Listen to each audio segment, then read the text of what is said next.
প্রিয় বন্ধুরা, আমি আছি এখন রাজধানী ঢাকার খিলগাঁও এলাকায়। বাসাবো থেকে যে রাস্তাটি খিলগাঁও রেলগেটের দিকে চলে গেছে সেই রাস্তা আপনারা দেখতে পাচ্ছেন। এই মূল সড়কে এই বিভিন্ন আপনার শস্যের পসরা বসেছে।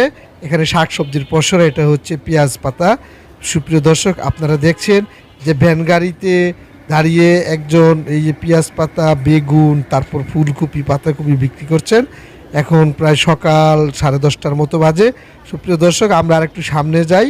সামনে গেলে দেখব যে এখানেও কিছু লোকজন পসরা সাজিয়ে বসেছেন। এই যে এখানে ওনারা বিক্রি করছেন এই ফলমূল বিভিন্ন বিষয়। আর আমরা এখন দেখতে পাচ্ছি যে বাংলাদেশ থেকে প্রকাশিত প্রতিদিন যে পত্রিকাগুলো বের হয়, বাংলাদেশ প্রতিদিন, প্রথম আলো, তারপর আপনার আমার দেশ সহ অন্যান্য পত্রিকা, এখানে একটা পত্রিকার ভাসমান স্টল, একজন পাঠক দাঁড়িয়ে দেখছিলেন, আবার একটু পরে উনি চলে যাচ্ছেন। প্রিয় দর্শক, এই সিজনে দেখেন এই আনারস উঠেছে। আমরা আছি খিলগাঁও রাস্তায়, আনারস উঠেছে। আর দেখেন ভ্যান গাড়িতে তরমুজ বিক্রি করছেন একজন। কি সুন্দর দেখতে, তাজা ফল, তরমুজ সবুজ, খুবই সুস্বাদু হবে মনে হচ্ছে দেখে।